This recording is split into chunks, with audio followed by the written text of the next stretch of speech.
Ucapan dan perbuatannya sesuai. Lah kalau sesuai itu biasanya mudah ditiru, efektif. Misalnya memberi nasihat itu efektif. Orang disuruh sodako, awalnya enggak sodako, ya, maka dakwahnya tidak akan efektif, tidak hikmah, tidak membawa manfaat.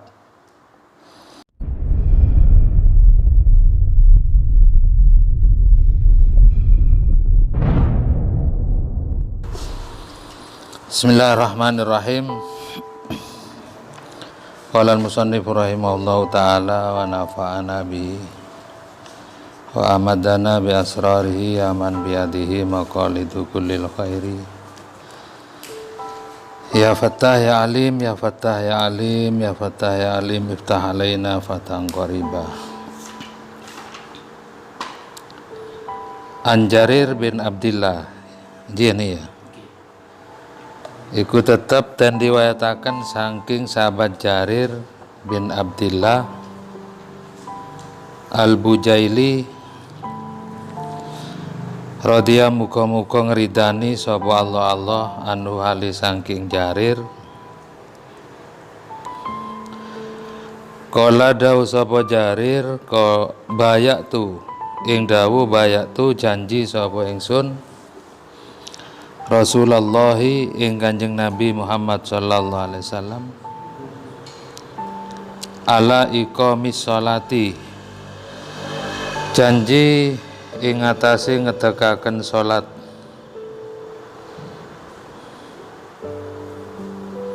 wa ita zakati lan aweh zakat, wan nushi lan nasihat ngarepaken bagus likulli muslimin hale maring saben-saben wong Islam. Diriwayatkan dari sahabat Jarir bin Abdillah Al-Bujali radhiyallahu an, beliau berkata, aku pernah berjanji pada Rasulullah sallallahu alaihi wasallam, satu berjanji untuk terus-menerus mendirikan sholat, iqamis sholah. Ini biasanya ada taknya, iqamati sholah. Wasta'idhi istadatan, gimana di Albiah? Ingat kamu. Wasta'idhi isti'adatan summa akim, iqamatan ya, summa akim iqamatan no ghaliban datta lazim. Tapi di sini karena mudhof ilaihnya muannas sehingga tak di iqamatan ditukar dengan mudhof ilaih. Karena kalau dipaksakan iqamati sholah itu bertentangan dengan kaidah ilmu balaghah. Di balaghah itu kan ada tanafuril kalimat mujtami'atan, itu syarat dari kalam fasih.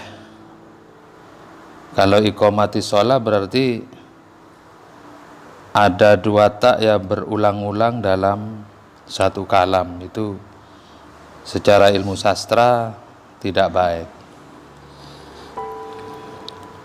Jadi asalnya iqamatan biasanya ya, wa ghaliban datta lazim. Tapi ada peribahasa wal mughalabah taqtadi adamal luzum. Kalau biasa itu pasti lawan katanya luar biasa ya. Jadi iqamis sholah itu berarti keluar dari kebiasaan. Semestinya iqamati sholah, tapi iqamis sholah, karena bertentangan dengan kaidah ilmu sastra. Kalau miturut Albiyah ini kan harus iqamati sholah ya. Wasta'idi isti'adatan summa akim iqamatan wa ghaliban data lazim. Aku berjanji pada Rasulullah sallallahu alaihi wasallam untuk terus-menerus mendirikan sholat. Tidak ala fi'li sholat, tapi ala iqamis sholat. Ini menunjukkan sholat itu harus betul-betul dibangun di atas pondasi. Pondasinya apa? Syahadah dua yang benar. Makanya rukun Islam itu syahadah dua yang pertama.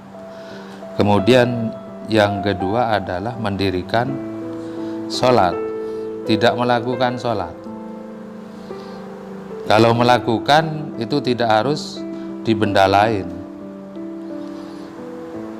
Sholat ini sebetulnya orang kafir pun berkewajiban sholat,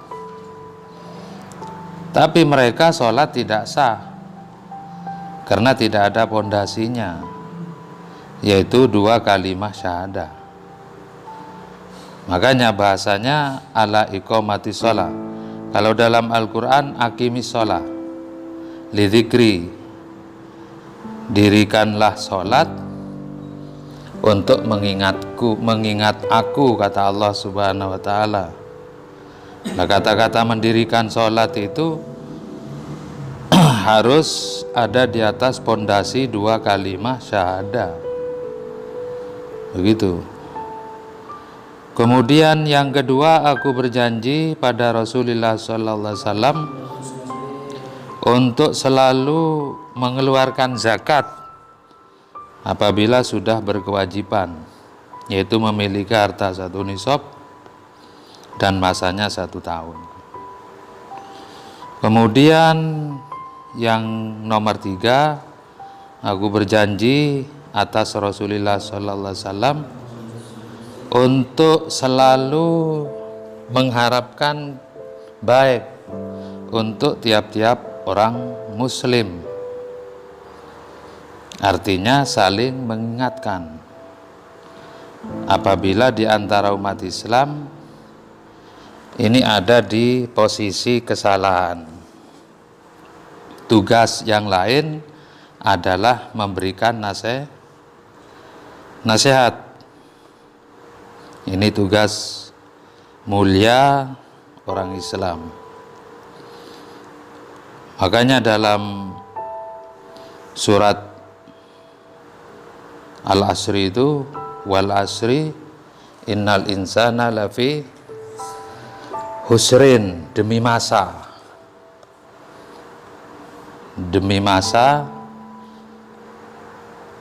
innal insana, sesungguhnya manusia, lafi husrin, niscaya semua ada dalam kerugian. Semua ada dalam kerugian. Malahan itu ada huruf taukid berapa itu? 2. Inna musyaddada, kemudian lam ibtida. Jadi tidak ada yang tidak rugi. Pokok yang berstatus manusia semua ada dalam kerugian. Illal ladzina amanu, kecuali orang-orang yang beriman. Wa amilus solihat, tidak cukup iman, tapi keimanan itu harus diaktualisasikan dalam tindakan. Namanya amal soleh. Amal yang sesuai dengan koridor amal itu sendiri. Sebab amal itu ada koridor masing-masing. Sholat itu ada prosedurnya sholat. Haji ada prosedurnya haji. Dan begitu seterusnya. Semua amal ada prosedurnya masing-masing. Kalau dilakukan sesuai dengan prosedur, itu namanya amal soleh. Karena ada kelompok juga yang mengatakan iman itu sudah cukup untuk modal masuk surga tanpa amal soleh, seperti kelompok Murji'ah. Kelompok Murji'ah itu juga dikenal dengan batiniyah. Cukup iman tanpa amal. Padahal dalam Al-Quran, illalladzina amanu wa amilus sholihat. Itu yang tidak rugi. Watawasau, ini beriman, beramal soleh, watawasau, saling memberikan pesan positif, saling menasehati. Jadi nasihat itu gambarannya, misalnya ada bagian yang bedah, bolong, ingin wudu, itu harus dijahit. Umat Islam itu sebetulnya begitu, yasuddu ba'dhum ba'dha, saling menutupi, karena tidak ada yang namanya manusia tidak mempunyai kesalahan, itu nggak ada ceritanya. Dalam hadis sahih juga riwayat Imam Anas, apa itu sahabat Anas? Kullu bani Adam khotoun. Ya, semua anak Adam, turunan Nabi Adam, termasuk umat Nabi Muhammad ini kan turunannya Nabi Adam, disebut Bani Adam, khotoun. Mereka itu mayoritas. Jadi kulnya di sini berarti kul kuliah, bukan kul kuli. Karena ada kelompok yang terkecualikan dari hadis kullu bani Adam itu siapa? Para nabi. Ya, para nabi. Selain nabi, berarti tidak ada yang tidak khotoun. Khotoun itu segotnya mubalago. Kalau khotiun, keliru, sekali keliru. Tapi kalau khoto, ya, khoto itu berulang-ulang keliru. Semua selain para nabi khotoun. Untuk itu sebetulnya bagi umat Islam tidak ada lowongan untuk mengakui lebih baik, itu nggak ada, ya. Karena sama statusnya khotoun, banyak melakukan kesalahan. Wa khairul khotoin at-tawwabun. Tapi sebaik-baiknya anak Adam yang banyak melakukan kekeliruan adalah at-tawwabun. Mereka yang banyak tobatnya, banyak istighfarnya, banyak getunnya, banyak kembalinya kepada Allah Subhanahu wa ta'ala. Itu makanya ada istilah watak manusia yang baik itu menghadapi kehidupan sosial itu harus proaktif, tidak boleh reaktif. Bab reaktif itu biasanya negatif. Ono kesalahan, misalnya marah, ya, ngamuk, itu namanya reaktif. Yang dianjurkan bukan jiwa reaktif itu. Kalau reaktif itu berarti bernuansa egois, menang sendiri atau mengakui benar sendiri, padahal statusnya sama, khotoun. Yang benar adalah proaktif. Begitu ada kesalahan, kita harus ikut aktif untuk memperbaiki.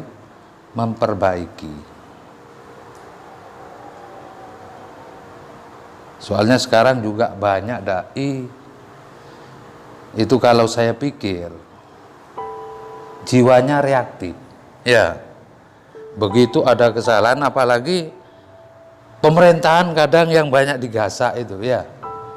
Tapi reaktif sifatnya, bukan proaktif. Padahal reaktif itu jelek. Ya. Emosi. Seakan-akan yang lain salah semua. Ya. Itu namanya reaktif. Bukan proaktif. Lah nasihat itu iradatul khairi, menghendaki kebaikan. Untuk siapa? Untuk semua umat Islam. Bahkan juga untuk selain non muslim. Kita harus memberikan nasihat kepada mereka, sebab mereka belum ada pada poros atau arah yang mendapat ridho Allah Subhanahu wa ta'ala. Ud'u ila sabili rabbika bil hikmati wal mau'idotil hasanah wajadilhum billati hiya.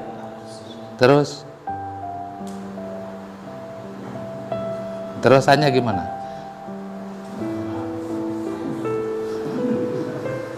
Jadi ajaklah kepada jalan Tuhanmu bil hikmah. Bil hikmah itu ucapan dan tindakannya benar. Itu hikmah. Atau bisa diartikan hikmah itu adalah ilmu yang efektif. Ilmu yang efektif itu adalah ilmu yang sesuai, ucapan dan perbuatannya sesuai. Lah kalau sesuai itu biasanya mudah ditiru. Efektif. Misalnya memberi nasihat itu efektif. Orang disuruh sodako, awalnya enggak sodako. Ya, maka dakwahnya tidak akan efektif. Tidak hikmah, tidak membawa manfaat. Kalau Rasulullah mencontohkan mengajak seseorang dengan hikmah itu, ada seorang pemuda datang pada Rasulullah sallallahu alaihi wasallam. Wahai Rasul,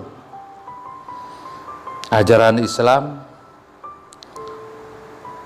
saya insya Allah bisa melakukan secara keseluruhan. Tapi ada larangan satu yang saya mohon minta pada sampean, beri saya dispensasi supaya saya boleh berzina. Ya, zina itu yang tidak kuat saya tinggalkan.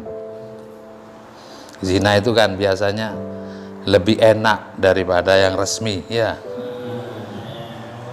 Ini kata pemuda ini. Jadi minta satu dispensasi larangan zina supaya tidak termasuk larangan bagi dia. Tapi beliau Rasulullah menghadapi pemuda seperti itu tidak emosi, ya, tidak reaktif, tapi proaktif. Bahkan pemuda itu langsung ditarik tangannya dengan pelan-pelan oleh Rasulullah, kemudian didekap dadanya itu digandeng sama dada Rasulullah SAW. Itu namanya proaktif, ya, tidak emosi. Kemudian Rasulullah mengelus-elus punggungnya. Apa yang kamu minta, yaitu supaya berzina diperbolehkan untuk kamu. Saya sekarang tanya dulu, kalau sampean bisa jawab dengan benar, saya halalkan zina untuk kamu. Ya. Apa pertanyaan Rasulullah? Bagaimana kalau ibu kamu dizina, ya, disetubui oleh orang lain tanpa prosesi pernikahan terlebih dulu? Tentu saya marah Rasul, ya. Saya tidak suka. Andaikan kamu punya anak perempuan,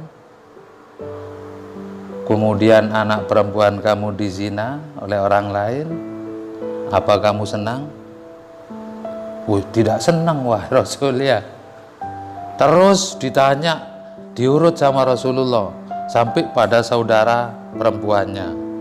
sampai pada bibi-bibinya andaikan berzina. Tidak senang saya Rasul, justru saya marah kalau saya tahu. Ya, manusia-manusia yang lain sama seperti kamu, juga tidak suka andaikan ibunya dizina.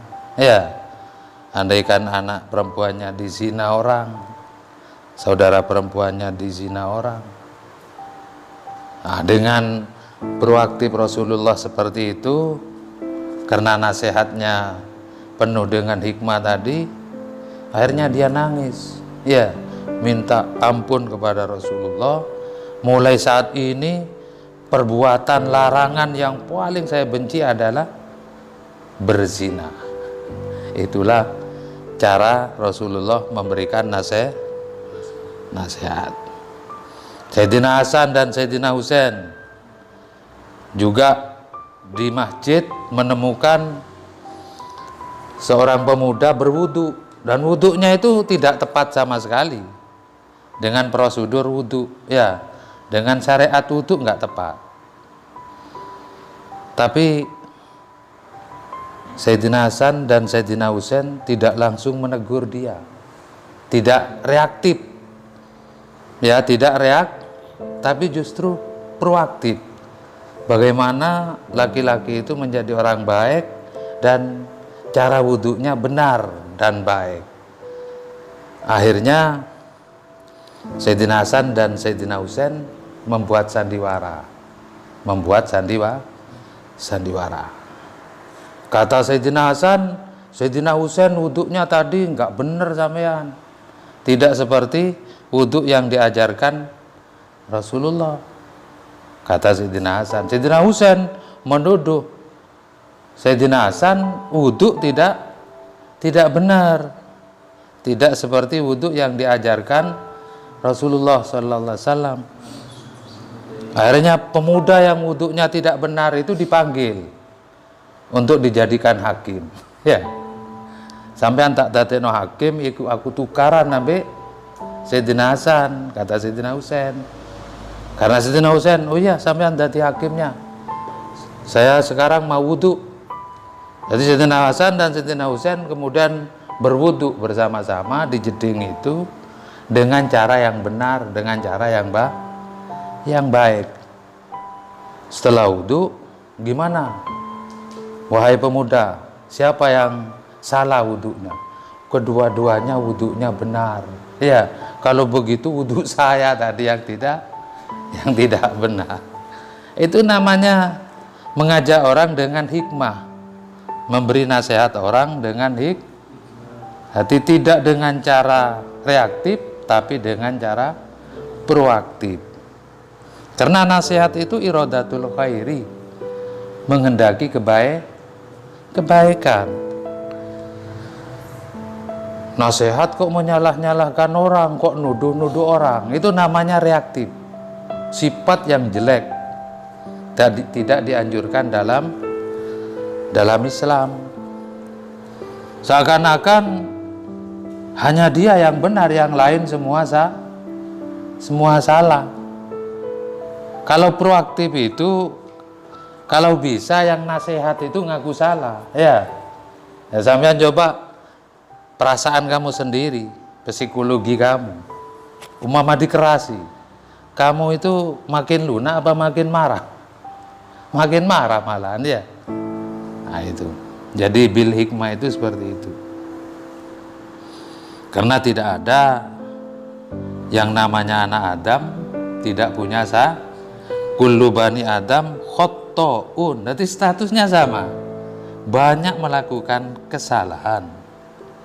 Wa khairul khotoin at-tawwabun.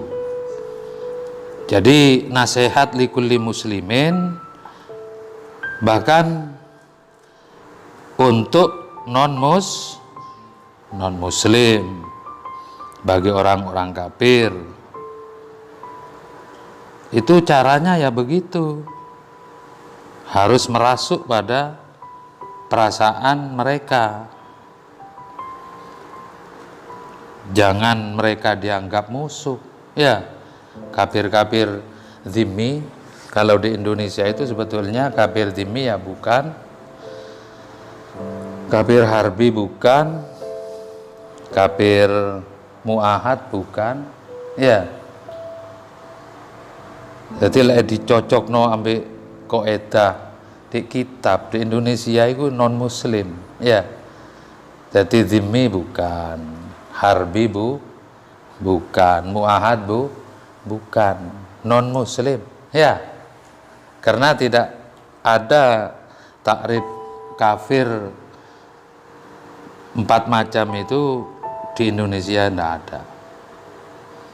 Wes, jadi inilah perjanjian sahabat Jarir bin Abdillah kepada Rasulullah. 1, mendirikan sholat, 2, menunaikan zakat, 3, memberikan nasihat likulli